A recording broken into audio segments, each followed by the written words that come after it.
better turn it down, man, the beat too loud. Bet when mama see me now, she proud. Even Steven, he done beat them odds. Far from easy, but I figured it out. Seen a lane, then I paid me a route. Now they pay me just to see me come out. Quarantine over is far from a drought. Anthem ring and bring them out. Hello everybody and welcome back to the podcast. No. What am I doing? Okay. You want me to shake the 50 in the camera every time?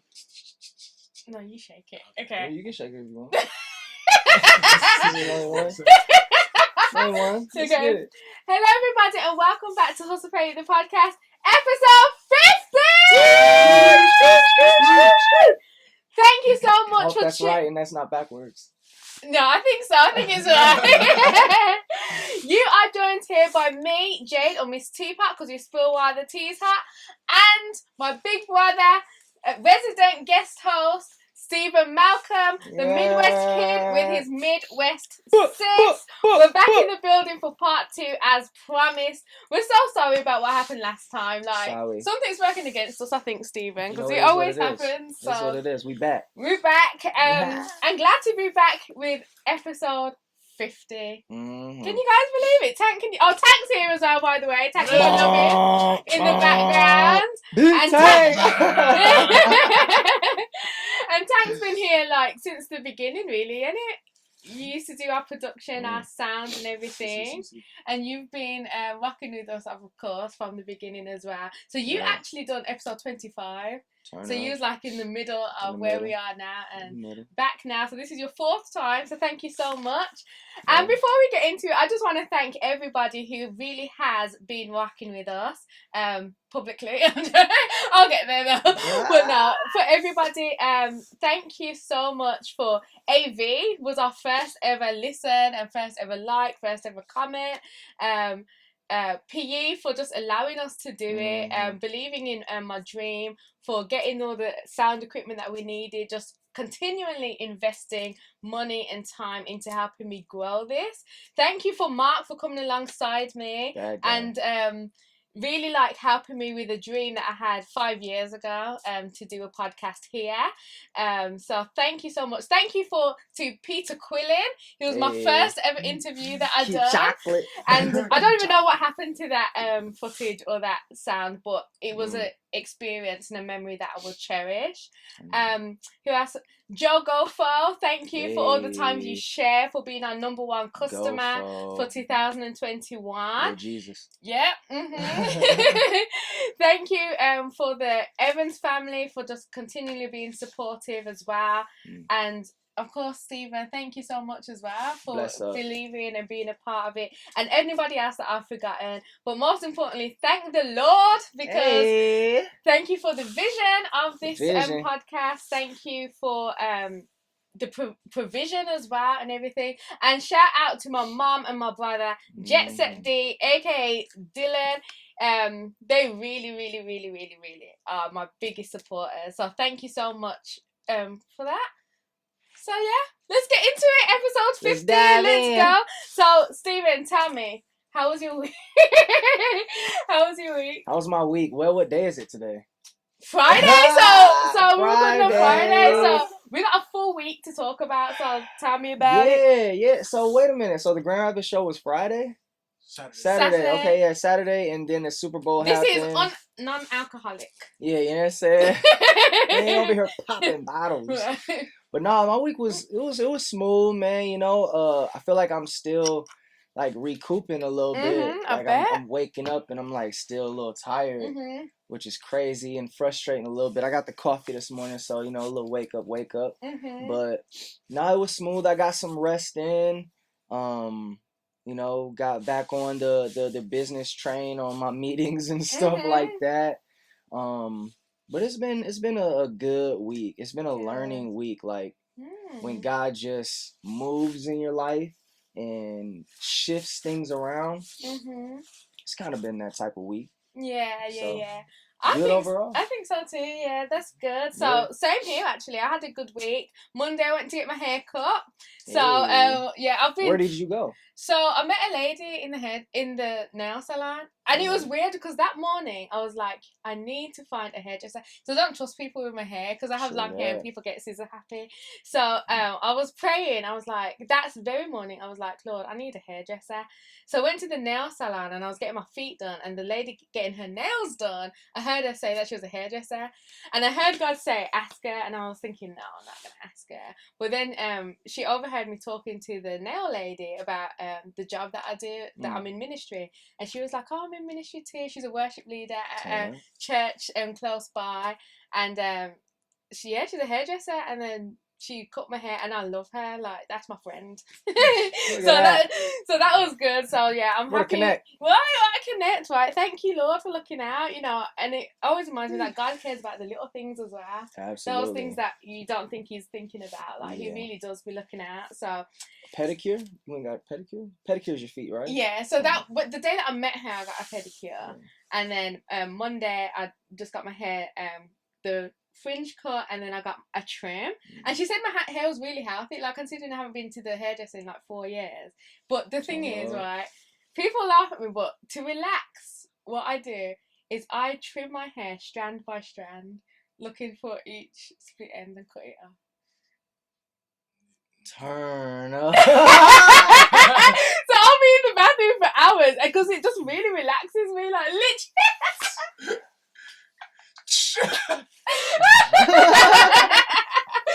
But it paid off because she said my hair was really healthy, so she hardly had to take anything off, so that was good. Man. And then Tuesday we had our staff meeting at Dave and Buster's. Hey. And that was so fun. Like, I love it. I've never been there before. Pretty fun place. Yeah. It's like an adult Craig's Cruisers. Yeah. You know? Like, yeah. I haven't been to an arcade in so long. So yeah, I think I'm going to go there by myself sometimes. I just need to relax. So it was a good week. Really good week. So Sunday was church. You wasn't there because the night before was your Grand Rapids show, which we will most definitely talk about. So let me recap you what happened. So we are in a new series here at The Edge called Pen Game. So this is part of a wider series that we're going to be going through for a lot of the year, which is about worship. So intentionally for the first part of the series, we didn't talk about music necessarily. It was to drive home the fact that worship is beyond the music. It's a lifestyle. It's seeking after God. But we're onto the music now. So PE was preaching and he was talking about really in essence is listening properly, actually taking time to listen to what you're listening to. What are the people saying? Who has it been written by? Who is it written for? And he was challenging us about when it comes to secular music and the fact that, you know, we listen to it, but are you really listening to what they are saying? And are you actually considering the implications that it's having on you, on your heart and your soul? So he was saying, you know, not all secular songs are bad. He's saying you might listen to some secular songs and realise, actually, there's nothing wrong with this song. Right. But then on the flip side, no pun intended, Tank, go and check out Tank, flip side. Oh, by the way, can I just say quickly before I forget, I made it my mission, to make gun talk not be so slept on. And then this week it was in the chart. I love that. That's man. But yeah, so yeah, on the flip side, what you're listening to might be bad. And so P was talking about let the words of what's the scripture? Do you know it? Let the words of my Psalms 19 verse Psalm 19 verse 14. Let the words of my mouth and the meditation of my heart be acceptable and pleasing in your sight. Yeah, let the words of my mouth and the meditation of my heart be pleasing and acceptable in your sight, talking to the Lord. So then it's like, okay, music a lot of the time, it's not like we just listen to it in passing sometimes. Sometimes we can be meditating on it and it goes into your heart, it goes into the core of you, it goes into your subconscious. It's part of your meditation at that point. And it's a question, is it pleasing to the Lord? And P said, go smoke crack. Everybody go smoke crack because you're listening to it. And it was like, really like, wow, it's true, because some people, because we were just talking off camera, and we was talking about the way that music affects people, and we was talking about ourselves. So can you relate to this? Have you seen music affect you negatively or even positively in the past? Yeah. I feel like in a certain season of my life, specifically more so, just wanting to grow in certain aspects. Like, it may sound crazy, but yeah, one of the things like I wanted to stop doing was like cussing so much, and like honestly, like that really helped me. That was one of the things I feel like that really helped me down the amount of mainstream joints I was listening to, because obviously I'm taking it in and it's just coming and then it'll come out. So honestly, like, yeah, that was the one time in my life where I was like, all right, let me kick this aside, and it did have an effect. So that's why, yeah, I will say to this day, like it does have a place. You know what I mean? And it does affect certain people. So yeah, man, to me it's just all about the consumer. At the end of the day, and just obviously like the ear that's you know what I'm saying, like what kind of ear you're putting to it, for real. And like what you listening for. Yeah, because even back in the day, like, yo, real talk, I still have certain songs in my head that like me and the bros would play before we're about to go knock somebody out. Yeah, saying really? Like the roll up music. I have a song that I used to play when I was mad at someone. You know, Big Sean. Which song? I don't. I'm telling you, that was my song. Certain energies, and like, and that's how it is in the studio. Like, and to me, like that's the beautiful aspect of it, is just like, yo, how you feeling today? Man, this is how I'm feeling, man. This person did this to me. Let me go in the booth, man. I don't. And everybody's been in that situation, and so you know what I'm saying. There's an ear for it. You know what I mean? But then again, like, okay, there can be an aspect. Okay, well, what about forgiveness? Right. and also, like, okay, you're feeling like that, and you go, and then you meditate further on that feeling. So it goes back to that, rather than us as Christians. What we're meant to do is go to the Lord. If I'm angry at my sister or whoever it was, I should be going to the Lord instead of going to Big Sean to wow me up even further. So yeah, I definitely think so, and I also think like so how about this?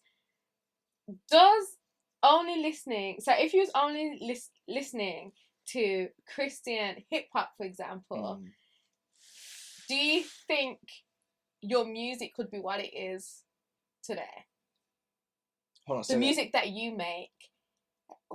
Okay, how can I reword this? So are you influenced or inspired by secular hip hop too when it comes to your own creation? Yeah, 100%. Yeah, so that's 1,000%, man. And like, and that's one of my, like, I wouldn't call it a frustration. It's more so, I mean, it could be a topic of discussion. Like, I've been in the circles of Christian hip hop and even in Christian music. And yo, people are like searching on YouTube and watching, like, you know, a John Bellion song, and they're like, man, those drums, and oh man, the melody in that, and then they'll pull up a Wayne song. Oh man, the cadence, and then a Drake song. And I'm like, well, damn, where's the Christian songs? Where's the inspiration from Chris Tomlin or for King Country or Lecrae? And I've literally learned, like, sorry to bust some people's bubble, but like, yo, I've never seen a Christian artist so inspired by another Christian artist that they pull their stuff up, obviously, other than the Young Bucks who come up, but then, like, you know, but a lot of, you know what I'm saying, like, so even myself, like, I'm highly inspired. To me, like, I credit a lot to, like, I didn't grow up on Christian music, and like, you know what I'm saying, and so like, and then I come into them, and now these are my peers, and so it's kind of weird. So yeah, with me, like, just my inspiration that I've learned, with my peers in the game, like, their inspiration is Jay-Z and is Lil Wayne and Nas and stuff like that. So yeah, man, it plays its part. It does play its part, because I think that's why Mark has such a bad job. I mean, a hard job doing the Miss Teapot's cup of tea thing because we're trying to play Christian and it's like I don't have like the ear that I have, like I'm very eclectic, so so when when you come to my house, you always hear that I'm playing music, and it's always something different. So to relax and for my meditation, it's really not often hip hop at all, because when I listen to hip hop, it stresses me out because I feel like I'm grading papers, because I feel like oh, he could have said this better, oh, he should have used it, like, do you know what I mean? And so I'm listening to be inspired to write, so so I'm not really listening to be entertained until so when it comes to Christian hip hop, like, unless it's entertain, I need the whole. We were talking about greatness earlier, right? And we were talking about, like, there's a difference between like being a great rapper or a great writer, but them just being great at like a whole package. And I think, like, with me, I like greatness, so I need to be entertained fully, and everything that I've seen, like, there's nothing about a lot of these Christian artists that makes me intrigued to want to listen to them. What I learned, and this is just my opinion, like, and I don't know, it's just things that I've seen, man, is just like the content at the end of the day is just all the same, just in a different way. And not very excitingly I love Jesus. I kill my sin. The devil's whacked. He's a liar. Which is good. We need that. It's dope. And so, yeah, man, like, I think it just takes somebody, I think, just that is like you said, like an overall dope package to stand out in Christian hip hop, and for people to really, like, you know, because, like, put an ear to them. Honestly, like, when it's time for me to, like, listen to music, I don't want to, like, the Rapzilla playlist isn't her first playlist. Like, the Flow isn't her first playlist on Spotify. Absolutely not. Like, I don't have. I think, there's so many dope artists in the space, but obviously it is a small space, and that's what I've learned too. Like, because one time I hollered at Mark about asking him if he even still listens to, like, you know, Rapzilla stuff now, because they got all the new cats. And there's always new cats, like the freshman list that's always coming out, but, you know, we don't even know who anybody is anymore. We were striving to be on that list, and There's my 50. Why didn't we see that? But I know it's not. So do you listen? No, like. And I feel like, okay, so the only listen of that I hear is the Critique Fridays. Really? If there's certain, like, Trip, man, he got a nice rollout. You know what I mean? Like, certain guys, when they drop, I definitely check their stuff out still. More so like homies now. But it just takes a lot. But I do tune in, you know what I mean? Just not as much as I used to. So, and it's hard to get inspired by it, for real. That's the thing. And I think, like, okay, so what I've noticed from the consumers of Christian hip hop, because, like, say if I'm watching your videos, I'll go into the comments to see, like, what people say and stuff like that. Yeah. And what I've realised is, if it's, how can I say this? If it's not boring, then they think it's not Christian. like if it's not, like, if there's like, if it's good, like, that's just what I get. It's like, if it's creative, okay, should I say?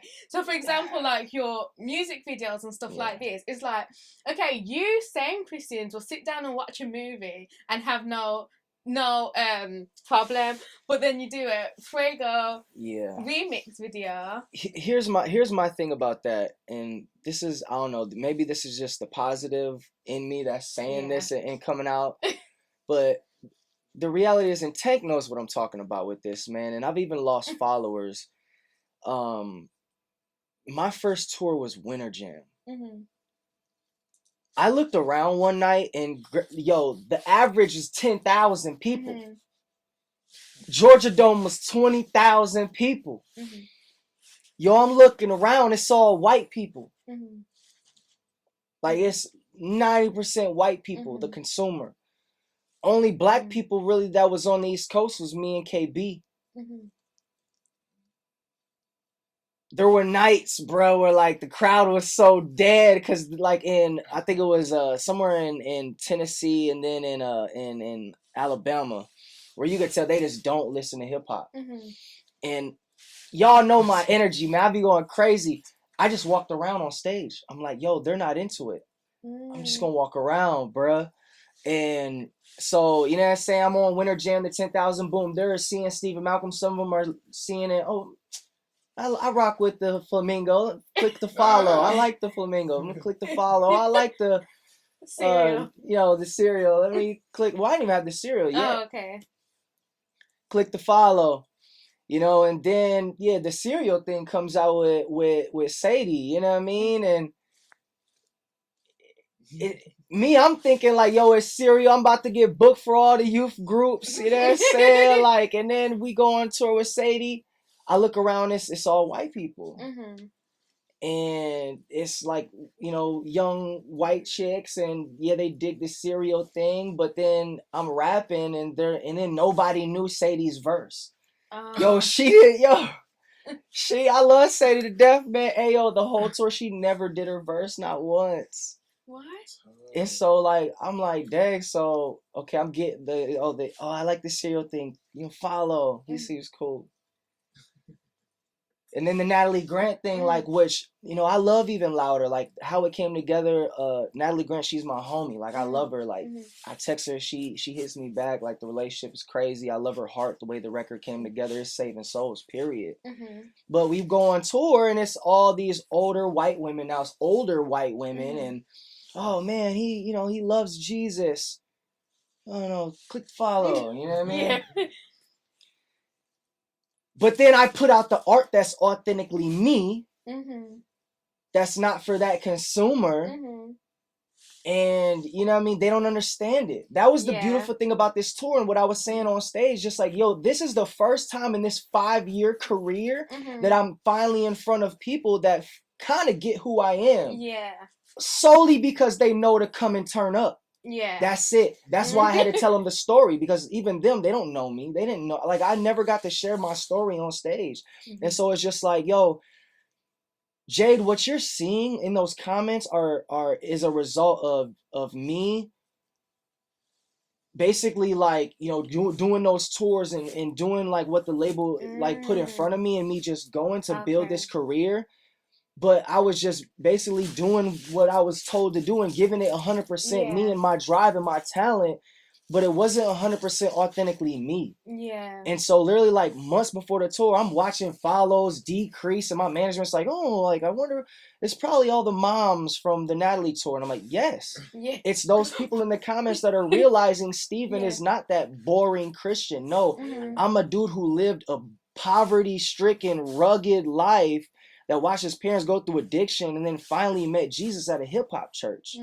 I love horror movies and crime shows. I love listening to Big Sean and Drake and Lil Wayne. But love Jesus. And some people don't get that. Don't get that. And I'm totally fine with that, man. And this tour spoke volumes to that. And so...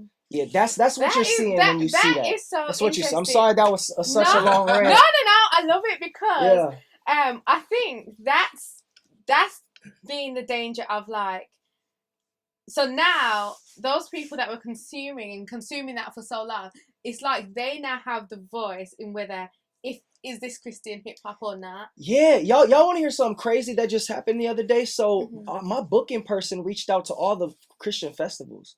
He said he reached out to all of them. He said, I haven't heard anything back. My management was like, dang, well, I wonder if, your latest, biggest songs were with mainstream artists. So I wonder if, that's why, maybe they think you're going into the mainstream circuit. They're not booking you. I'm like, well, dang. So you're telling me that just because of the artist that I'm working with, my heart changed now? So now I'm not on a mission to share the gospel? Right, and that's the thing. Like, I'm so glad you said that, because I was speaking and talking about, like, our mission field, which is the hip hop culture, is the one that's, like, not accepted as a mission field. So it's like, if we are Christian, why, you know Stephen's heart, you know that he is a Christian through and through, and he's now in the close proximities with people that you believe to be sold out for the devil, right? Why then would Jesus not go and speak to them? Would Jesus not go and lay hands? Would Jesus not come and speak the truth to them? Would Jesus not walk alongside them, who walked with his own betrayer for 3 years? So, like, just cut it out. Like, if you don't understand, that's fine, but just say that. Like, I think it's just so disrespectful, because it's like me saying, okay, I'm going to India on a mission field to save all of these Hindus, and I'm going to study what they believe so I can speak to it properly, and I'm going to learn their language, and I'm going to go and meet and work with the head of the Hindu temple so I can speak with them and fellowship with them and bring them the gospel. And then you turning around to me saying, oh, you shouldn't speak like that, don't speak Punjabi, don't do that, don't rub shoulders with that person because they are in the dark. What is the point in you, Christian? What is the point in you? What is the point in you being the light if you're just going to hang around with a bunch of lights all day? Like, what is the point if what is the point in you being salt if you're just gonna hang out in the salt jar instead of sprinkling around? Like, I'm sick of it. Like, stop. Just put some respect on it. Realize that hip hop is not a genre of music that all of a sudden you guys think is cool when you didn't before. This is a culture that we're coming from. This is a language that we speak. This is our people. So imagine you listening, you used to be in a cult, right? But you love the people that are in the cult, and you know deep down they have good hearts, and then you get saved. Would you not want to go back into, or go back to those people and tell them about the truth?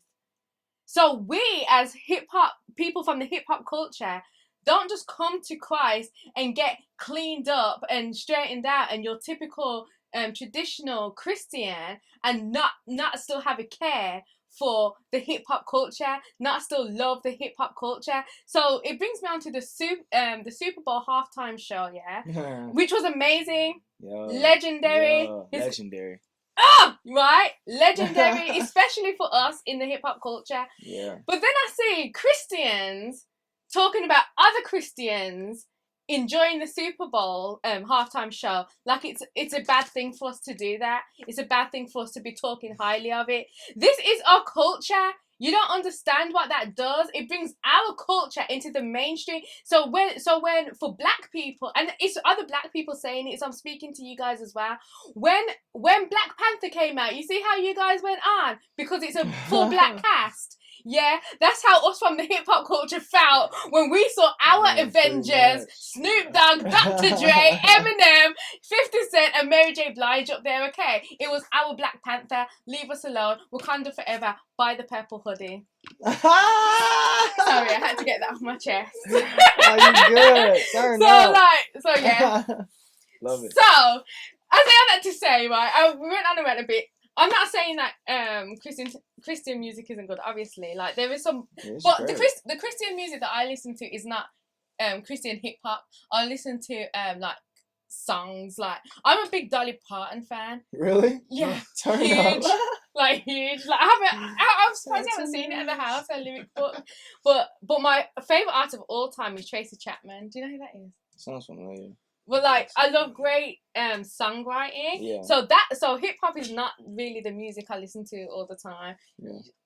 What's your other musical taste? Just reggae. Yes, and reggae, jazz. Latin reggae. I rock with jazz. It's dope. So so PE was basically saying, listen properly. Who is the person that's writing it? What was their situation? What is their testimony? What are they talking about? And it reminded me of Tupac, Ghetto Gospel. And in Ghetto Gospel, he says, what does he say? He says, if you would take the time to hear me, then you wouldn't fear me. No, there's no need to fear me. Maybe if you take the time to hear me, then maybe you would cheer me. Something along those lines. Like, if you actually took the time to actually hear what I'm saying, to understand what I'm saying, to understand where I'm coming from, to understand who I'm talking to, maybe sometimes you would cheer me instead of feeling like you need to fear me. So it reminded me of that. And so P was talking about the fact that, like, know who, like, what you're singing and what you're saying. He was saying even some Christian worship songs, like, you're thinking, like, that's not theologically true, or like, that's not right, you know what I mean? So like, really actually dissect what's happening. So that's why we're doing the series Pen Game. And P gave some quotes. He said some quotes, and the people like, amen, amen to the quotes. And then he said, who said it? He said, that was Adolf Hitler. So it was like, you know, that changes the context of what you're saying. So now, really, what's he saying? Because you know who Adolf Hitler is. And it reminded me of the time, like, must have been like 7 years ago, I was preaching and I quoted Tupac. I was like, because they wanted me to talk about, like, they invited me to this women's thing and talk about women in the Bible. And I was talking about, like, just who are you? Like, stop trying to be Esther. Stop trying to be Ruth. Who is Jade? Who are you? And I was talking about, like, when Tupac says, if I try to be a role model, you'll be disappointed. But if I'm myself, I can never disappoint you. And I said that, and everyone was like, amen. All these old black ladies, amen, amen. Yeah. And then I said, I started it off by saying, a wise man once said, and I said it. And then after I was like, that was Tupac Shakur. And it was like, no, sir, no. Like, they really like that. So it's like, no, sir, you can't say that. So it's like, so then it makes you think like, oh, things are going to be taken differently just from like who we are and the culture we're coming from and our backgrounds. Yeah. So yeah, that was a long rant, but it's really like, tune in to Pen Game, because I'm really excited to dissect it and really dissect some of the Christian hip hop songs that even we do here. It's like, is that theologically right? Is that, you know? some craziness in it, but so yeah. So listen properly, guys. Okay, so we spoke about the halftime show a little bit, but do you want to say anything else about that? Yeah, the 50 Cent part, man. No! And the funniest meme I saw was when they was like, that we were asking for a Tupac hologram, and the best I can do is an upside down 50. Bro, okay, real talk. When he like came upside down, I thought it was a big dude. Like, they was playing a joke. Like the meme of the big guy that you see, I thought that was him, and they were playing a joke. Yeah. And it was really 50 Cent. I'm like, no. So, man, it's crazy. But I really wish they could have kept that part at home. Yeah. I love 50. And I think we have to explain, because there might be some people that like are not from our culture and don't know the backgrounds and everything. Because Tony asked me, she was like, why was 50 Cent upside down? Man. So can you imagine, if you've never seen the video before, you're probably thinking, like, why is he upside down? Why is this man upside down in a big tank top? So that might have been weird, but for those of you who don't know, in the original music video, 50 Cent is upside down. He's a lot smaller. That's why all the memes are coming from. And I saw people saying, like, because I forget like how young people are now, so it's like people talking online are not from like our generation, and people were saying like, why was 50 Cent there? But 50 Cent, Eminem was discovered by Eminem discovered by Dr. Dre, and so on. So they're all part of the thing. So yeah, that was a funny. But it was great though, man. It was super great. I was just thinking about you the whole time I saw Snoop Dogg, but we'll get there too. Yeah, me too, man. Slightly. Yeah. I seen him. I was thinking about the record, and then I seen Kendrick, and I was just thinking about, man, he's great. Great. And you remind me so much of Kendrick Lamar. Thank you, man. I need to put a whole like. Yeah, I feel like the Doves was kind of like that, like with a whole group of people. But I need to make a music video with like choreo in sync with a whole bunch of people. Yeah, you do. I'll even learn it just so I can be. But yeah, so okay. another thing that I wanted to talk about this week that was really like and I think 50 episodes has really shown me this, because it's been 50 episodes, so it's been a long time that I've been seeing this. So my little title for this segment is Public Condolences and Private Congratulations. So over the past couple of years, I've had a lot of loss. So I lost my dad, then I lost my grandma, and then at the start of this year I lost my grandpa. And sorry, that scared me. Oh, I got balloon. Oh, by the way, Mark, the bad guy, he didn't come to my 50th party. Yeah. He had to work, so he'll be here for episode 51, hopefully.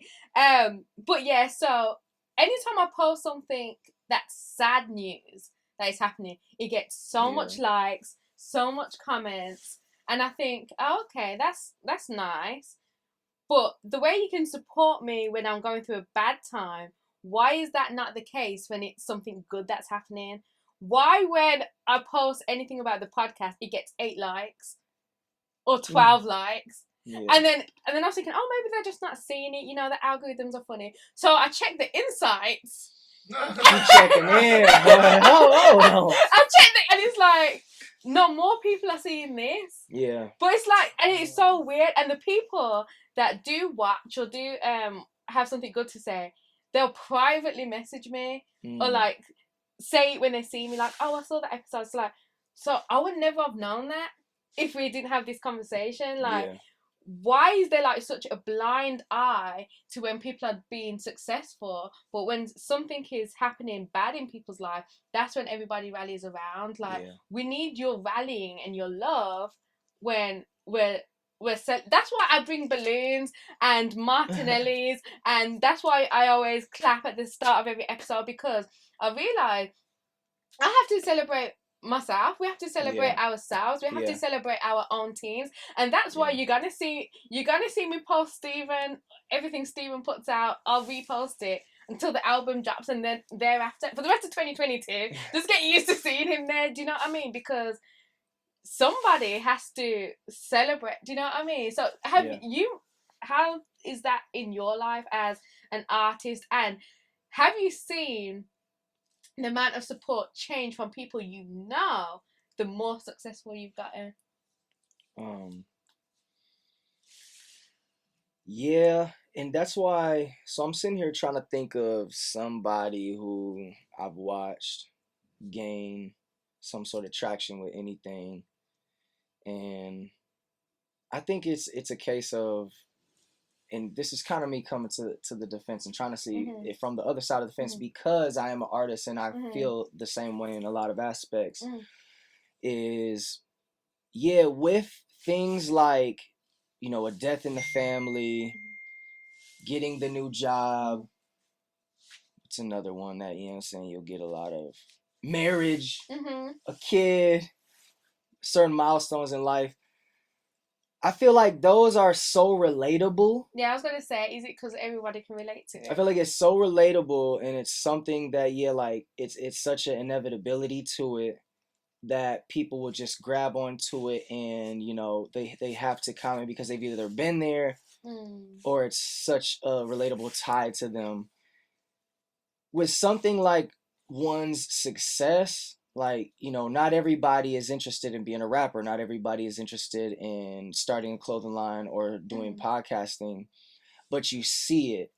And I feel like, everybody is running a race. Everybody is trying to build, you know, what they're doing. And like, you know what I'm saying? When I feel like when they see it, certain moments of success, then, you know, that's when you'll get the love.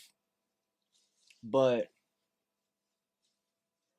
it's just the way of the world. Like, you know, hey, you have to stop on a red light and go on a green light when it comes to, like, because I used to, so my boss at Nordstrom was a photographer, and me and him was working, and we were both striving for our passion to, you know, do that. And he got to leave and do full-time photography like a year before I got to quit.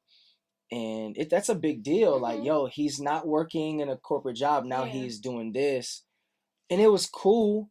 and it's dope. And now like he's doing photos for like car companies, and it's super dope. You know, and I'll see him post here and there, and it's cool. But yeah, like I don't know, there just would be a difference if he was just like, yo, I'm shooting for Marvel next week, and then it's just like, man, he's out of here now. I have to follow. He's blown up. He's a big deal now. Now I have to. Now I have to. And I just think it's just an unfortunate way that things are, man. You know, we strive and we cling on to the relatable things. Oh, wedding photo is up, like, you know what I'm saying? The funny thing that people do is like, oh, you know, let me throw Zai in a video real quick so people be like, oh, he's cute, and then like the video, which I never do, just because I be thinking like that, like that's lame to do. Like, but the thing is yeah, I'll get more likes and more engagement, but if I go up and be like, hey, yo, go pre-order my album right now, you know, not a lot of engagement. Yeah. You know, but it's until that pivotal moment when, video with Snoop! Yeah! Oh! Let me follow him! And then, you know, if something else goes crazy, then it's like, we have to follow Steven. You know what I mean? So, and that's the thing, like, because I have a nephew that used to, like, when he got in trouble, he used to just close his eyes because he used to think that he'd disappear. Like, you know, like, they try to hide by just closing their eyes. And I feel like people do that. It's like, okay, if I close my eyes and pretend I don't see this, maybe nobody else is going to see it, and Stephen will just kind of go away. Or Jade will kind of just go away. And that's what it feels like. So, yeah, so that was something that I thought I'd speak to you about, because you probably can relate to that as well. Yeah. So, I remember as well, during COVID, so for those of you who don't know, Stephen is one of the people that helped keep the church alive through COVID, because when everything went online, Stephen was here working the camera. Hey, you know, he'll probably never tell you that himself because he's such a humble servant, but he was here working the cameras. And I remember one of the services, I sat back there with you and I was talking to you. And I asked you, like, what else are you interested in? Because I bet people only want to talk, like, a lot of the time only talk to you about music. Yeah. And so, like, who is Stephen beyond the music? That's why I love, like, having you on the podcast. And why I said to you, like, when I was watching your vlog, you know, I like that people get to see your personality because, you know, I did not know you spoke so much, like, before I actually knew you, because you are more of a quiet person. But one of the things you said is that you love sports. Yeah, so tell us about that. Tell us about your love for sport. What are you watching and excited for at the moment? Yeah, man. So, you know, I was an athlete growing up. You know what I'm saying? Still to this day with, you know, boxing, and I've been wanting to get back into hooping again, but now that I'm not into, well, honestly, with a son, you know what I mean? I know he gonna have to be into it. So, yeah, man, I'm always into the sports, man. I'm always keeping up with the NBA, and now I just recently, you know, fell into the whole FanDuel sports betting apps. You know what I mean? Took my $5 and now I got $30. You know what I mean? But yeah, sports, you know, is always my go-to. You know what I'm saying, when I'm just chilling. So what did you think of the actual game, Super Bowl? The Super Bowl? I really wasn't into it. I bet on it. I bet on the underdogs. I bet basically all my FanDuel money. Because I would have gotten a lot of money if Cincinnati would have won. You know, Cincinnati, Ohio being the Midwest, I'm like, okay, cool. But I kind of knew the Rams would win just because, you know, they were just the better team. So I really didn't pay attention to the game. I kind of was, you know, more so into the halftime show. Yeah, absolutely. But it's grown man tag. Grown man tag. That's how you look at football? You all just chasing each other. Chasing each other and knocking each other down. Grown man tag, man. Turn up. You just all playing and catching each other. Football's fun, man. It is fun. But I did, after Mario explained to me like what they were doing and I understood what they were doing, I did enjoy it. So I was going for Cincinnati too. Yeah, wifey does not mess with football. She's not into it at all. Oh really? Yeah, so it's just me with the football tip. Oh, so okay. Okay, so now, Stephen, we have to talk about Long Live the Hype Tour. Long live it. Long live it. Okay, so tell us from the beginning, what was your thought process and your hopes for the tour? Because in episode 49, this was even before we done the Grand Rapids show. Mark said that the tour was everything he thought it would be. So for you, what was it that you were hoping, dreaming, and thinking that it was going to be, and what was it for you? Yeah. It was everything that I would have wished it would have been outside of the attendance. Okay. Other than the Grand Rapids show. From the execution of my management, putting it together, to the team that I brought, you know what I mean? Like, everything was executed. I've been on tours where things are hectic, from setting things up, and you're having technical difficulties here and there. And then people on the team start fighting and arguing, and you got this dysfunction. And then even with the group, like, you got some cats who just like are off doing their own thing. But not the whole tour, man, there was just this unison within the crew. And then my management just played a big role in just making sure everything just was live and the production was up to par and was crazy. So that was super, super dope. And then just the fact to be able to tour, like to be able to arrange that, and you know what I'm saying, everybody and being comfortable. To do it period, because I remember in 2020 talking to you and you were saying, like, right now I don't even know if my job is my job anymore. I don't even know if it's going to look the same. So how did that feel, like, knowing that this could have all been over 2020, this was not happening, and look where we are now? Yeah, no, it's definitely a blessing. Definitely a blessing. But just from the attendance aspect, just makes me want to I need to go back to the drawing board. You know what I mean? Like, all the work that I put in for 5 years, and then just to see some of the turnouts, like, it was discouraging a little bit, but it's just more so like, okay, like, now, you know, I know what I gotta do and I know what I should have done, and so now I just gotta do it.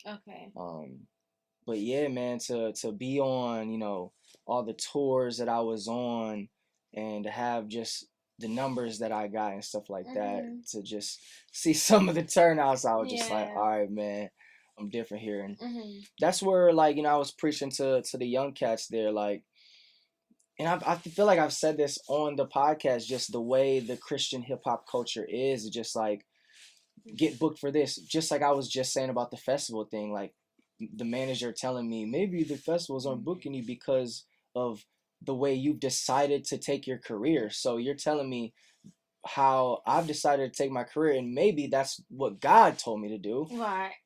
They're not gonna financially support that. So now I can't eat. Now I'm broke because I chose to depend on festivals for months out of the year, which is the summertime.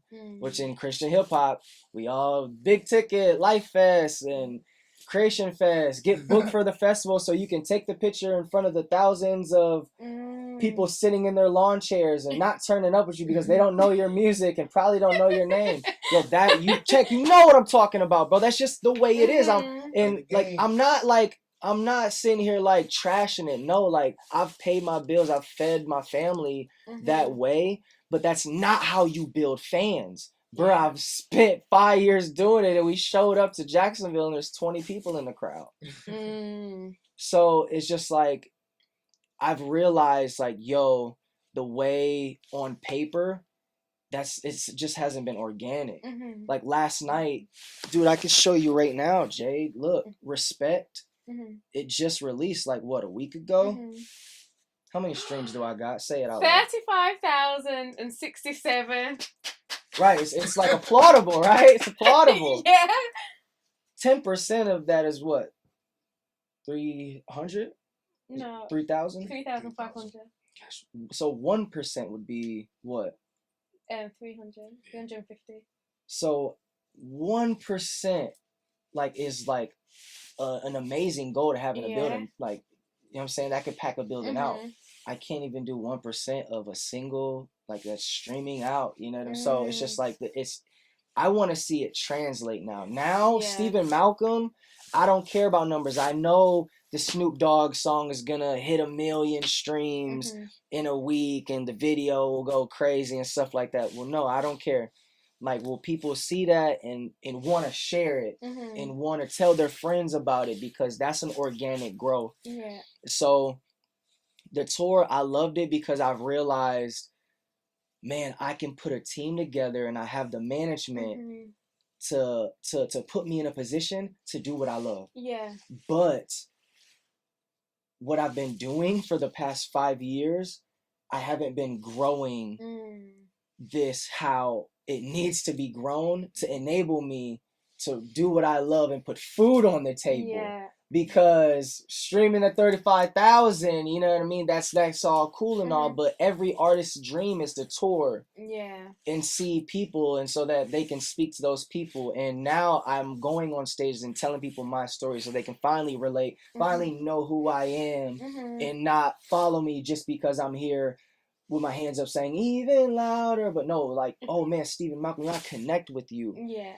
And and at the end of the day, it's all about connecting, man, really connecting. And yeah, it showed me like, man, there's the way I've been, going about it, and how the way the culture does it is just, it doesn't build organic fans. And I think about the machine of Reach Records and Lecrae, and the one thing that makes him that juggernaut is we relate to him because of his unashamed passion, because that's who Lecrae is, and we all know that. Like, when I gave my life to Jesus in 2010, and I was walking to GRCC every day, bumping Lecrae like crazy, and just like, I looked at him like, yo, you love Jesus, but like, yo, you're this black man on fire for Jesus, dog, and you're unashamed. Like, I want to have a conversation with this dude, and he was that face, you know what I mean? So it's just, him being that pinnacle, man, and like everybody trying to follow that. It's just, we followed that, but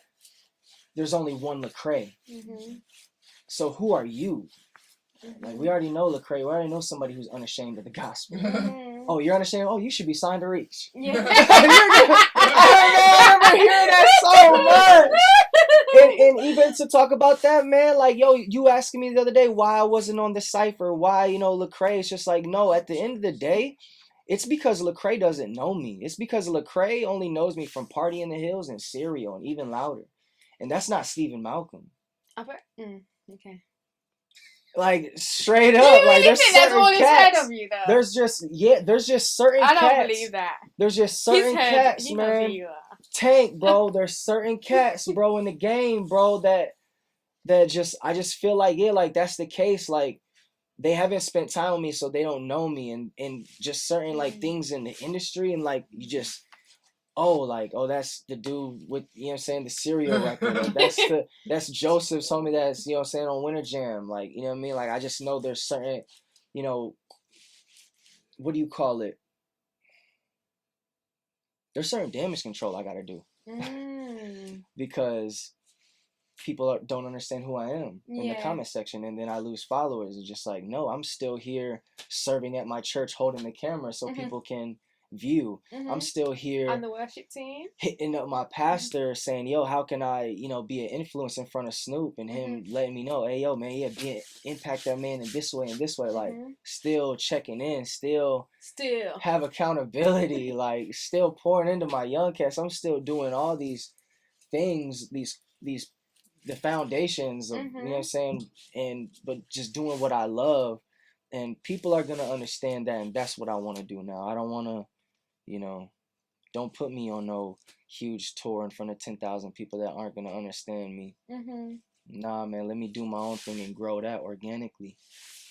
Amen to all of it. So the tour, man, so that's what I was gonna ask, because the Grand Rapids show was phenomenal. It's crazy. It was phenomenal. Like, everybody done a good job. Everybody done a great job. Yeah. But when I spoke to you about it after, you said that it felt different. And do you think it's because of that aspect of it that you had a moment where you did share your testimony? You had a moment where you got down into the crowd and really like had this visual explanation quick explanation of what the gospel is, what it meant for Christ to come to earth, and it felt like I felt the Holy Spirit, like it felt like a church service, and it felt like we was about to break out in the spirit, like it really, really did. So, what was it for you about that show that felt so different? Yeah, just how personal it was. It felt like something personal, and then it was the first time it was away from the edge. You know what I mean? So, yeah, we've always done stuff here, and it's been special, but this was the first time that we did something away, and the Muse is a venue that's attached to the city. Like, it's not attached to no church, it's not attached to no pastor, no youth group, no nothing. It's just a museum that was started from an entrepreneur in the city. Yeah. And so, yo, we brought a Christian show and packed out a venue. You know what I mean? And so, yeah, it felt like, and that's what I think as well, what's so different about it, it really felt like this is the mission. Like, we've always been on mission. The Edge, don't get me wrong, we are on mission, but being outside of the building made it like, no, we're coming to you. Yeah. Well, that's the mission statement. Yeah. Like, bring them in, set them down, build them up, send them out. And yeah, like, when I said the Edge and everybody started going crazy, like, that's the moment I had, like... That was like, I think everyone wanted to cry. Like, I really... Yeah, like, I felt a moment of, yo, like, Troy has multiplied himself. I got folks in this building. They heard the gospel. They heard who I am. Great show. Boom, I just pastored the night. No, you really did. It really felt like we got preached to. We were entertained. The crowd was good. It was just... it was so phenomenal. It felt amazing, man. It felt amazing. And it just reminded me of all the times where Troy would just always be like, yo, take care of home. Take care of home. And that's the start of every artist, is just like, are you popping in your city? Yeah. And that night, I felt like, yo, people knew the words. We here, we hyped out. You know what I mean? And then, you know, last night, Cass is out here struggling. So, you know what I'm saying? Like, I got a lot to be thankful for, man. And this, outside of, you know, at least I can go to Jacksonville and Miami and have 30 to 60 people show up. You know what I mean? But yeah, official ticket sales, the other day, management told me 101. 101 tickets were sold in Grand Rapids. So, wow. Turn up. Wow. It's a great start. Absolutely. And I always look at things as levels, and feel like when I was signed, like, that was my, you know, okay, from my collegiate to the professional league. And now I feel like I'm not a rookie no more. I feel like with this third project, with me finally touring and getting to see the fruit of my labor when it comes to the touring aspect and what I want to be doing for the rest of my life, now I know what to do. And I gotta just, you know, I got a good grasp on things. So turn up. Absolutely. Well, congratulations on your show and the tour. One of the things that you spoke about a little earlier, and one of the things that you said, you know, made the tour special, was that you had a team. And one of those people that performed and was also part of your team in a different way as well was Tank, who's right here, who I call Tank the Beloved, because I just feel like I've never had anybody have a bad word to say, and it just seems to be everyone's favorite. Yeah. So Tank, do you want to come here for a sec? We're gonna swap seats so I can talk to you both at the same time. Big swap. So first, I just want to ask, Stephen, why was it important for you to have Tank on the show? Like, where did that decision come from? The formula. It's just the formula, man. It's just what we've been preached, man. You know what I'm saying? You go, you take a young cat with you, someone who's fat. You know what I'm saying? That's a term. That's a term that's not used anymore around here. You know what I'm saying? It's an ancient word now. But then explain to the people what it is. Yeah, faithful, available, teachable, fat. You know what I'm saying? Like the saying, you can lead a horse to the water, but you can't force him to drink. Well, listen, if you bring a fat horse to the water, you say, hey, man, sip that. It's good for you. They going to sip it because it's good for them. So, you know what I'm saying? So, yeah, we got certain cats who, you know, we can tell if they're faithful, available, and teachable. Mm-hmm. Tank was one of them. He's a young cat who, first of all, loves the Lord. Mm-hmm. Seen what we're doing here, and we get a lot of cats who obviously want to come and vibe because it's cool to be a rapper and be in tune with the Lord and stuff. But, you know, we see who sticks around. And who's here to serve. And at the end of the day, stacking chairs. At the end of the day, literally, to be on the worship team, you had to learn how to run sound, how to run lights, how to just serve, yo. And yeah, that's what we're here to do, and that's what he's here to do. And so I had to bring him, and he happens to be a dope rapper. So you know what I mean. He slid the 10-minute boys each night and killed it, and served his brothers and learned about touring at a young age as a young artist. So that's so true, because it's for you, Tank, it's still very early on in your career, and I know that Stephen is somebody that you looked up to musically before you knew him and before he became your brother. So what was it like for you to be asked to join him on tour in the first place? It was super hard. I remember it was a couple years ago, and I forgot where I was. I was at Cedar Point with Aaron, whatever. But I think he was just ending up a tour, and he's like, "Bro, you gotta be on the next one." Now this was the one after that, but no, it was super dope, man. I think it's a real testament to what Steve always told me of staying consistent, staying obedient, and staying the course, and sticking with that over time, and then that just felt like the fruit of that. You know what I'm saying? That opportunity, or just like the fruit of that, and yeah, super crazy, super crazy, super dope. Give me a chance to you know, show the gift and what God, you know, put in me, and then at the same time, I'm here to make sure we have a great tour. So it was crazy, man. It was crazy. So both of you, tell me like a highlight. Like, what was the biggest highlight for you? Because overall, it was, you know, we've said that it was great. But what's the one thing that stuck out? Maybe give me both. Like something on stage and then something off stage. Because there was a conversation in the last episode, Mima was talking about something that Thizzle said about that he doesn't see Christ in Christian hip hop off the stages. So maybe give me some of those experiences as well. All right, so on stage, it definitely was the city. It definitely was the city for me to come.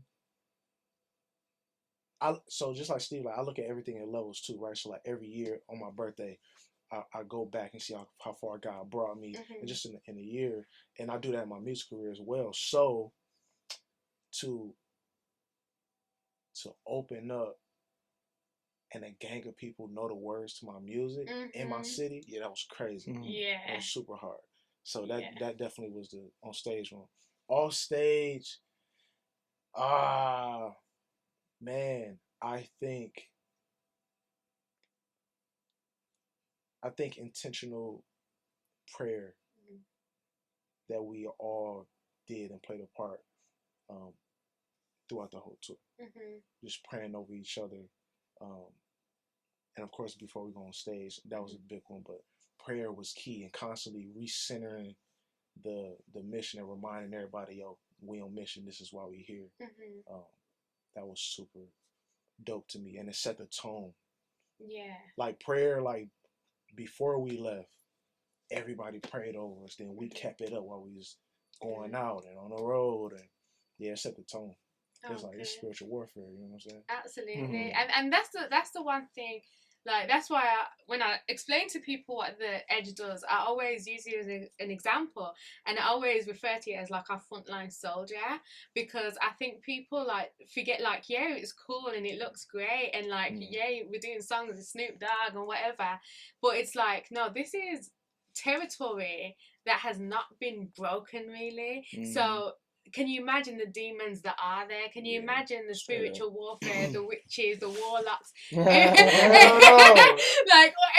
everything that is like strategically, because we need to remember that war is a strategic game. So things that have been strategically placed by the enemy to catch us off guard. So to hear that, you know, you guys are grounded in prayer and you're seeing this as, I'm not just going to entertain a crowd, I'm going to warfare. That's really good to hear because we know what it is. So Stephen, how about you? Your on stage and off stage highlight. Yeah, on stage, man, just the hype level. Like, my thing is when I'm in front of a crowd where I don't know how they're gonna receive it, I kind of get a little nervous, little butterflies here and there. But nah, man, going out there every night, man, like cats that came knew to go crazy. So you know, and yeah, the Grand Rapids joint just was crazy, man. The level of energy from the stage and the production, like I love the production. It was crazy. Yeah, shout out Lance, man. Shout out Lance, man. And that's your manager. Okay. Yeah, and then off stage was just the vibes, like. Literally, I've been on tours, man, where cats don't vibe, you know what I mean? And of course, we had our weird moments, but that just makes entertaining stories for the future, you know?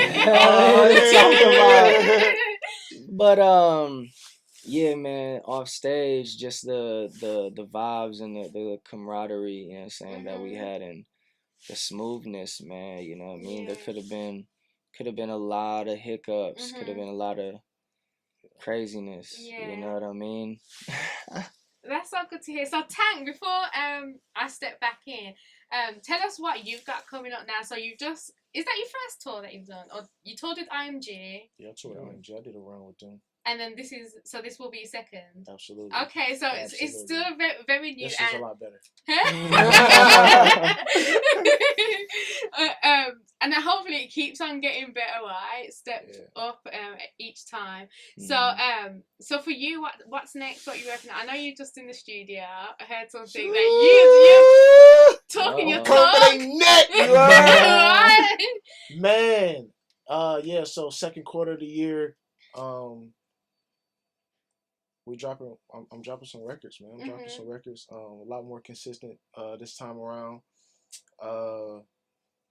And with that, they're gonna be some heavy hitters too. You know what I'm saying? So, you know, it ain't just no light stuff. Well, I always come with the heavy hits, but you know what I mean.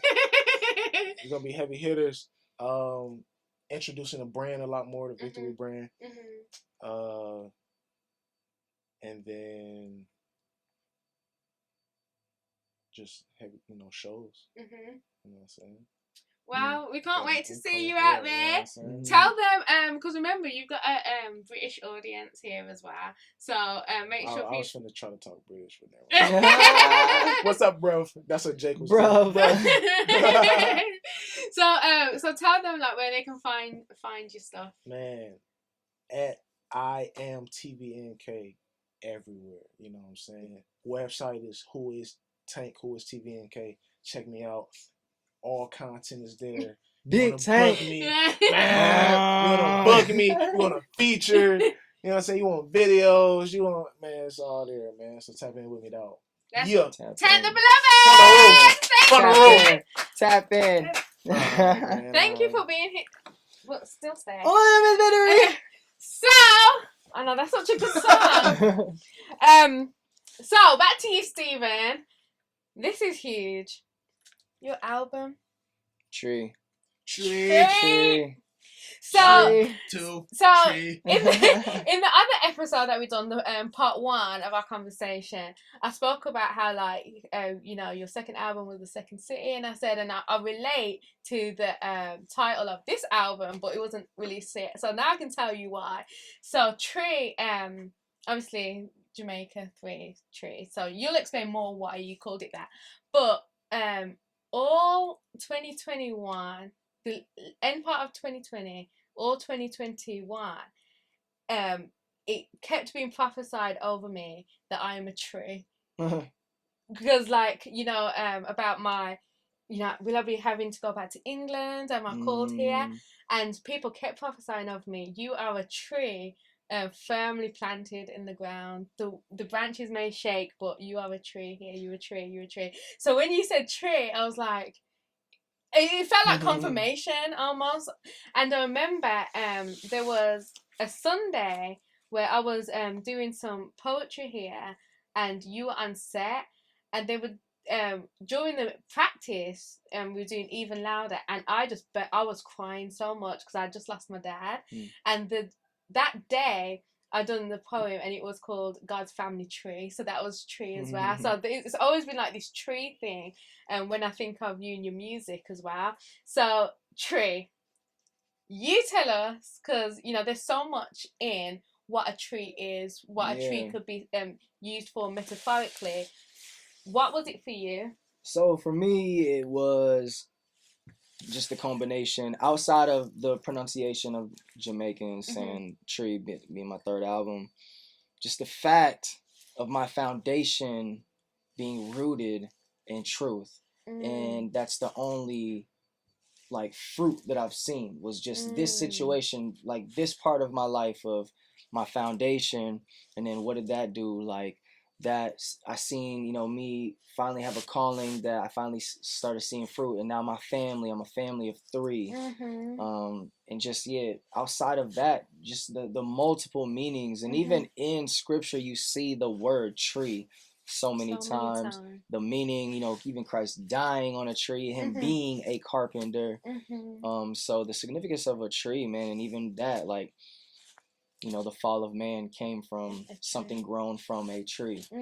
So, so much significance. And this is a significant album of mine, and it's fully me, outside of Demon, the song Demon, shout out Joseph. But man, this album is fully me. So the title alone has so much depth, context, content. Is that what we can expect from the album as well?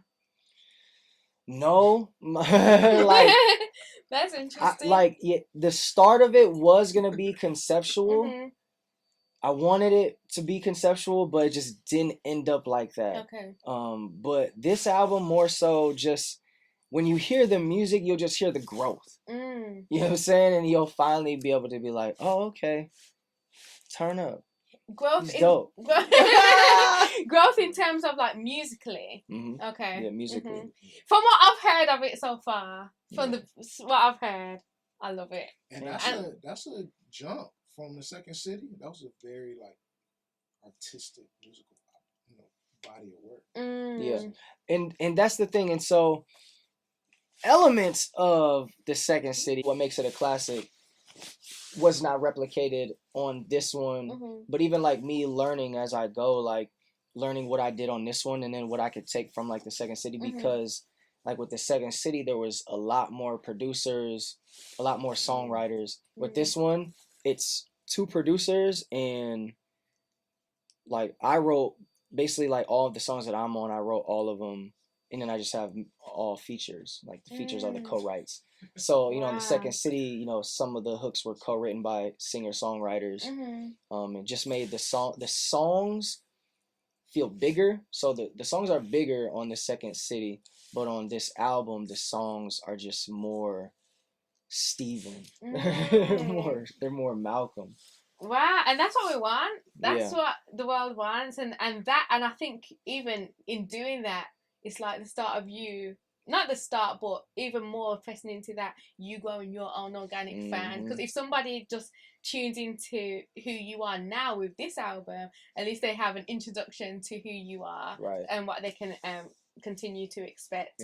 All those different, like, so you have the different genres and stuff like that. And because like on one thing that's a big difference is on something like the Second City, I would go in and say, okay, this song is for this, this song is for this, this song is for this.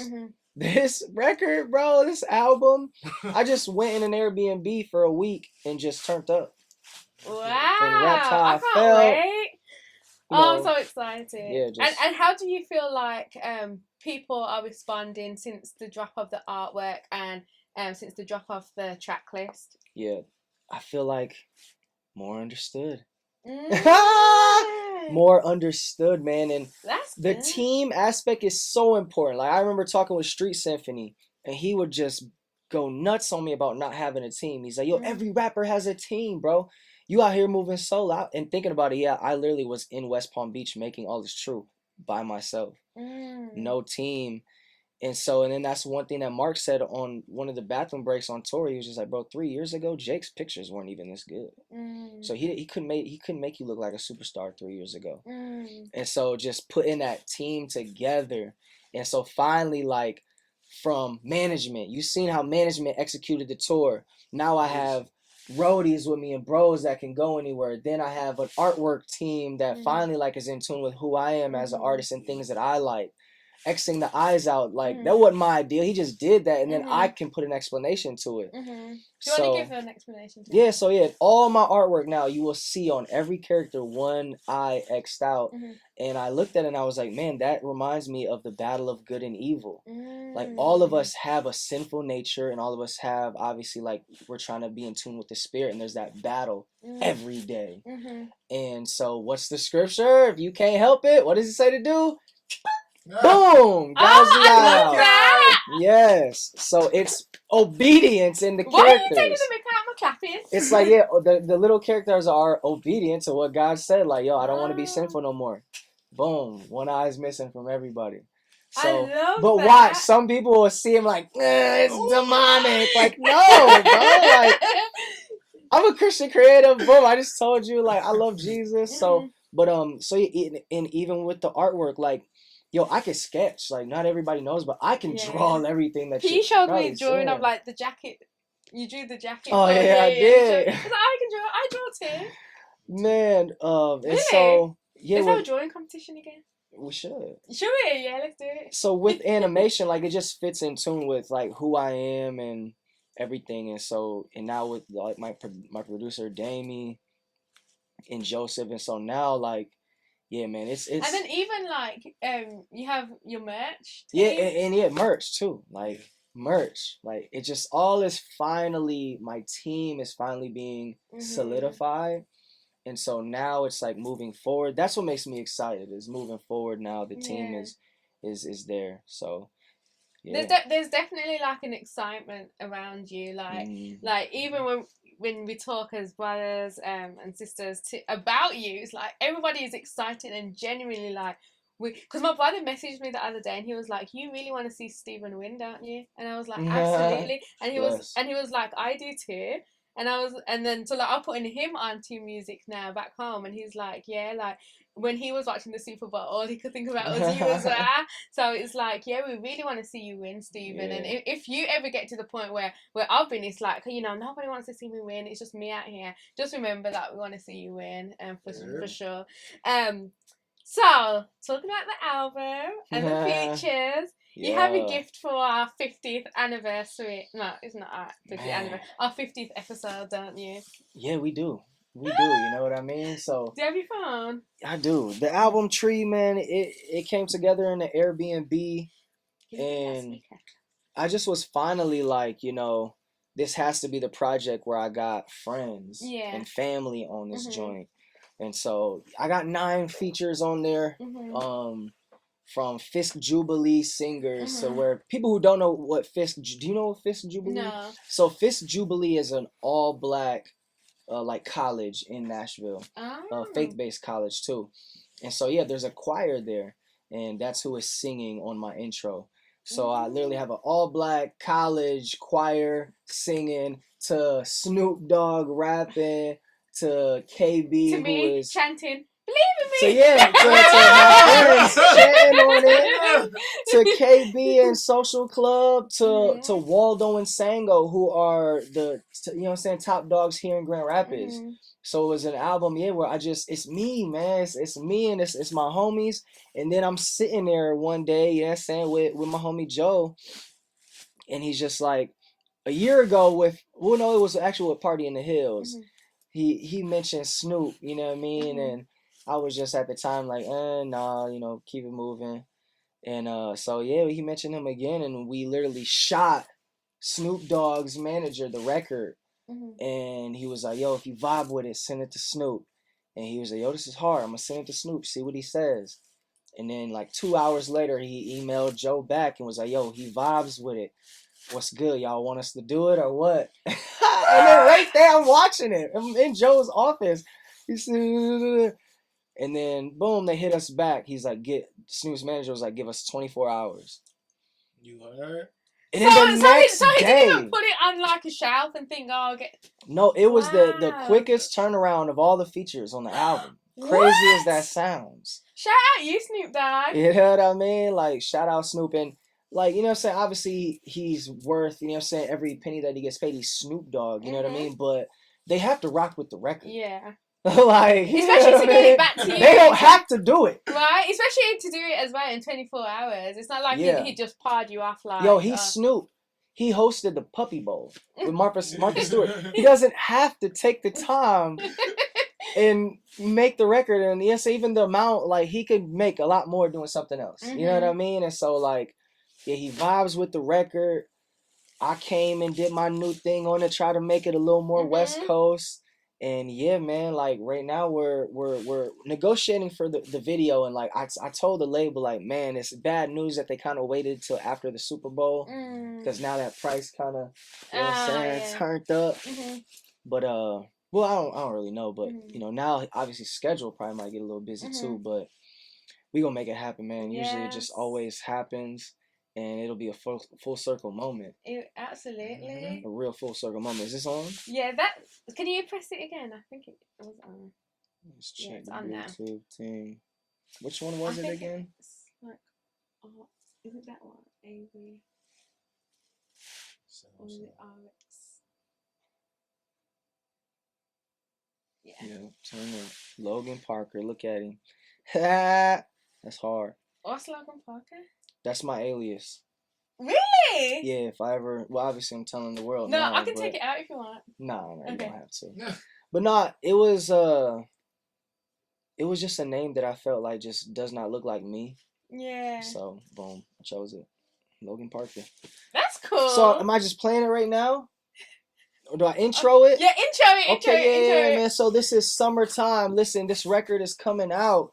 Hold on, let me tell you the release date because it's actually like... So this is the first play public. First play public. And it's coming out April 8th. You know what I mean? April 8th. So that's exactly a week before the drop of your album. Yep. Okay. So, boom, we're going to get it popping. Ladies and gentlemen, Summertime featuring Snoop Dogg and J-Way. Yeah. So for summer, I need a car so I can drive around and listen to this. That's all. We need to go get a 6'4" and ride around. Yeah. This beach for the boardwalk in the sunsets and dime pieces on you. Hey. Fairfax for the drip, feel like I've been walking around with all the sauce on you. Summertime is back, sun beating down. Everybody love it when the D.O. dub in town. Roller skates, water fights, flying kites. Staying on your California, this the life. Pretty girls, we got bougie, classy with me. I prefer them city girls, April, May, June, July. This right, baby. I'll drive you crazy with this lullaby. We party like it's summer every day. We put the work in, are we straight? Praise God, look what he did for me. Summertime, man, it feel like every day. All my friends around me, no time for the fakes. Summertime, man, it feel like every day. Summertime, man, it feel like every day. Summertime, man, it feel like every day. Summertime, we ride in the 6'4" with my kinfolk. Coming live from the jungle, with the wrong color, man, you get low. I'm at a presidential, that's not a rental, that's not the way, but I told him I'm seasick, that ain't no cap, and this here is the remix, hey. Summertime, we ride with the top down in the 6'4", all in. Nighttime in the moonlight with the vibes coming through the 808, all in. Hey, this the lifestyle. I love the young and wavy. MIDWST got DO double G, might get it poppin' in your city. Got my team with me, that's IBAB. Me and Jay been going crazy, chefing up the tune. That's a major killer. I've been on, getting it rockin', switching lanes, getting it poppin', getting my zones and go like a rocket. All like I'm Hercules, how can you stop it when I got the juice and I sip on the truth? Ain't on top of that topic, and I am the top of that summertime love, but we here to drop it, yeah. We party like it's summer every day, yeah. We put the work in, are we straight?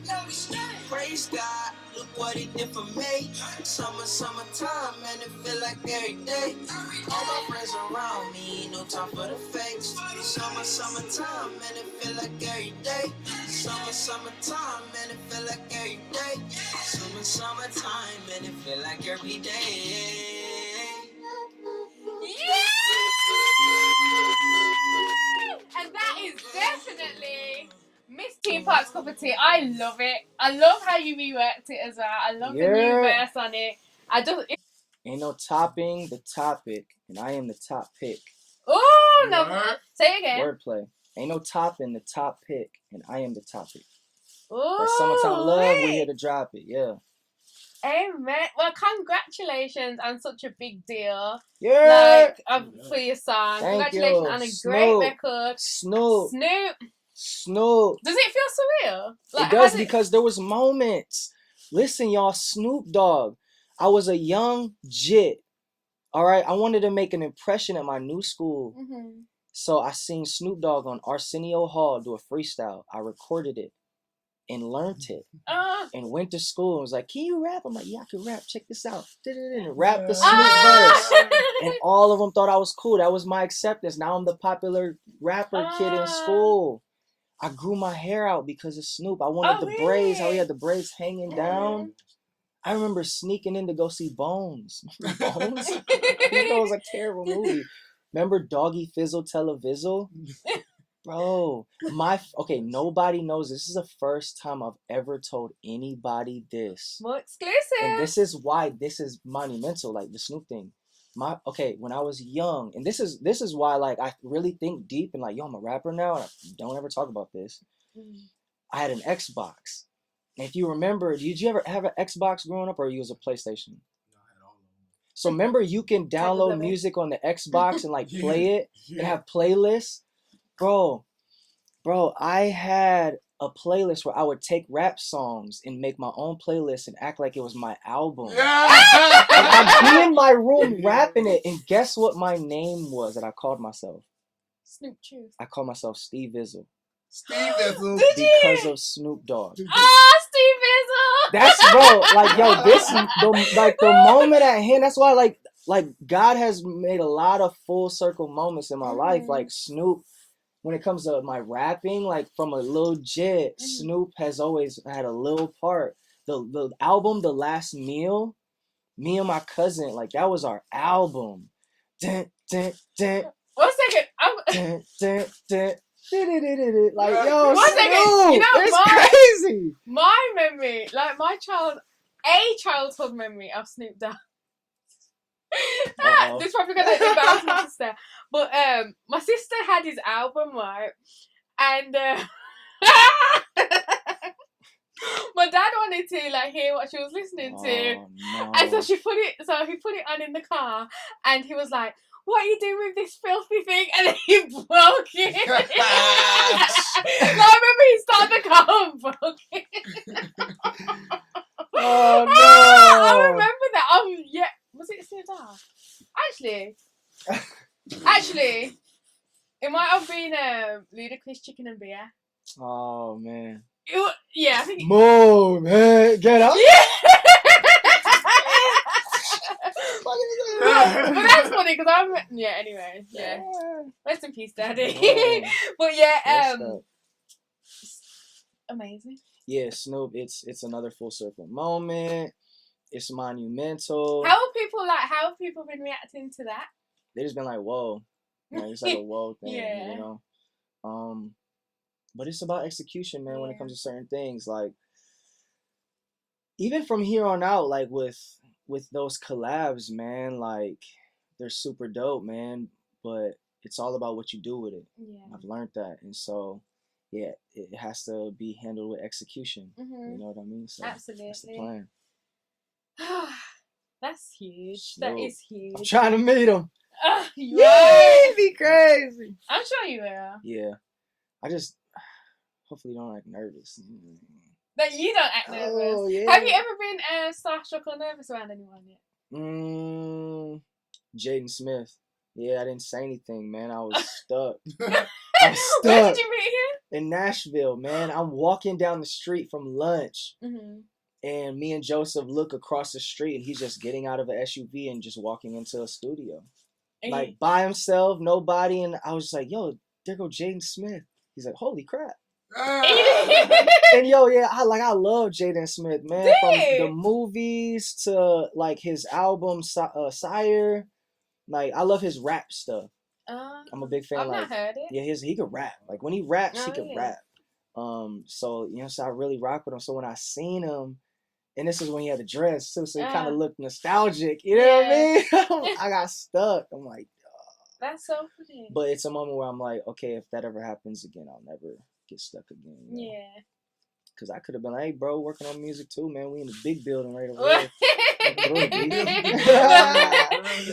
anybody, do people get like that around you? Yeah. Is it weird? It's not weird because obviously, I know what it is. Christian rapper. First time I seen Lecrae, I was kind of stuck a little bit too.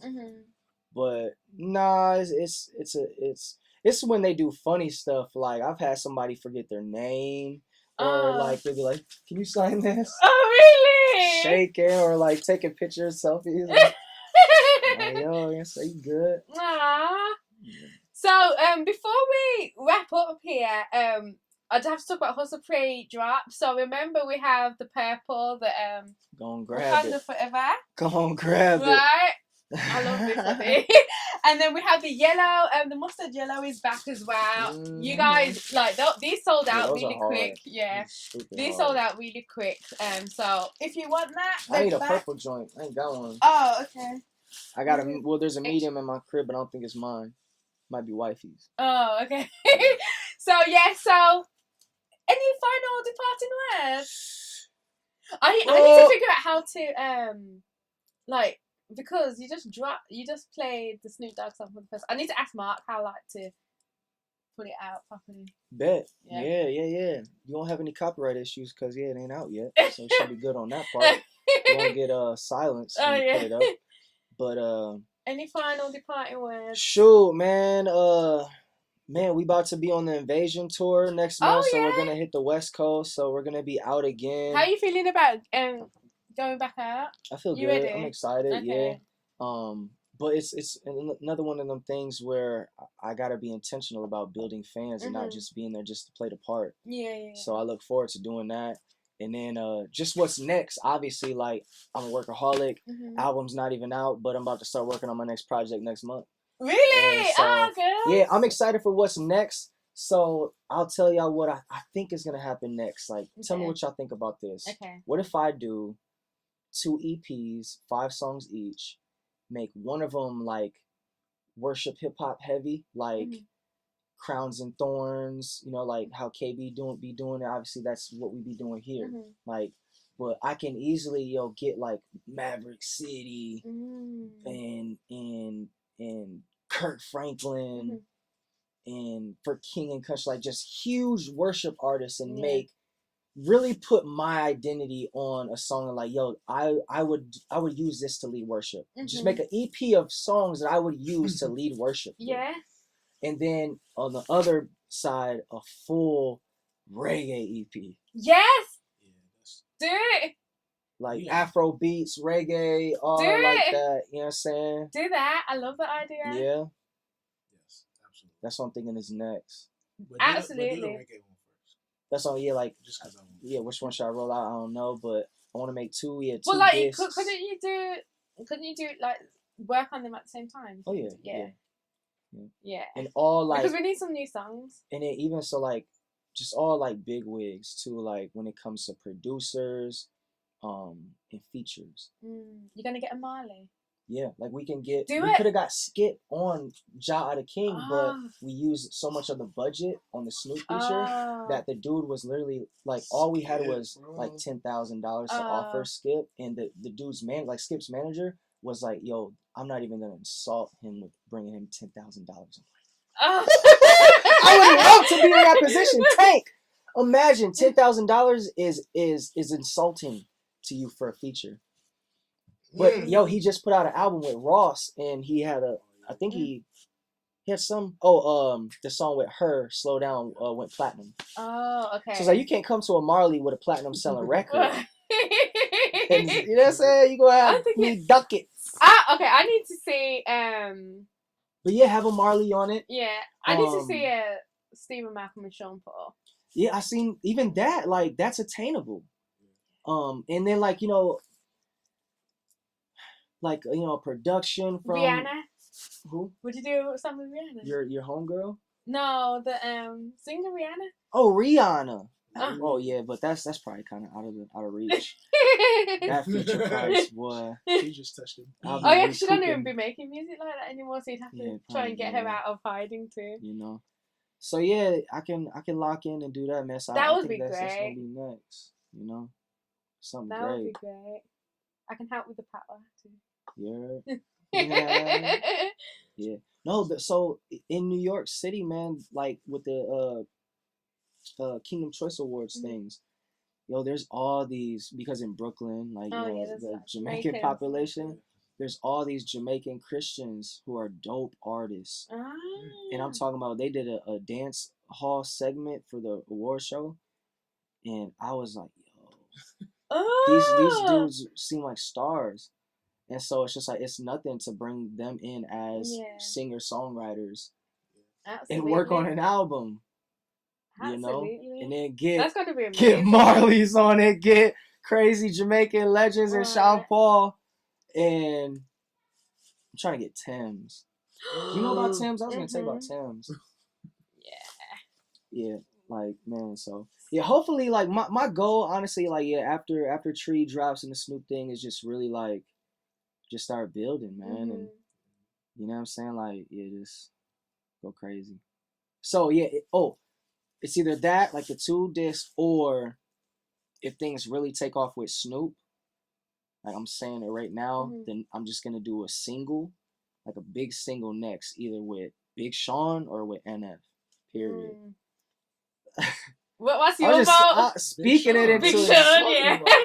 Yeah, that's my like, you know what I mean? Like, yeah, just if everything works out, man, yeah, it has to be just something crazy, and a single will go crazy. So I'm just speaking into it. Is it all absolutely turn into nothing? Nothing. Like, it's so weird because, like, even though the Snoop Dogg thing is such a big deal, at the same time it feels so normal.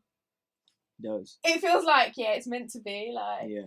Weird as that is, I don't know. So I feel like nothing is out of your reach, Stephen. Keep walking the way you're walking love, walking light, walking salt, walking the Holy Spirit. Keep being a vessel. Will do. Amen. Nah. And I think that's it, guys. Thank you for joining us for episode 50. You got the 50 yeah, do you want to finally shake it for me? Yeah, let me. And that's let me shake it for you. I love it, please. Rated episode. Okay, let's pause for still. Okay.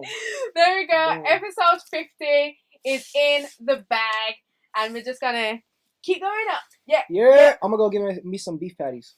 Are you? Yeah. I like beef patties. No, where you going? Jamaican Dave's. Jamaican Dave's. Awesome jerk chicken. All right.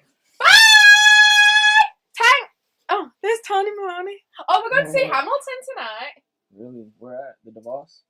Huh? Yeah, we're done. Okay. So what's wrong? A hiccup has happened, and we need to go immediately to fix that hiccup. Did you know we needed an antigen test in order to go to Hamilton? Oh, what?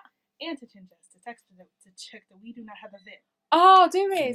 But I got an appointment. I can get you an appointment after. I will pay for it for you because I did not know, and it's $80, and I'll pay for you. Okay. I love you. But we have to go now. Okay, all right. Bye! You look good, Stephen. I love the hair. Thank you. Bye.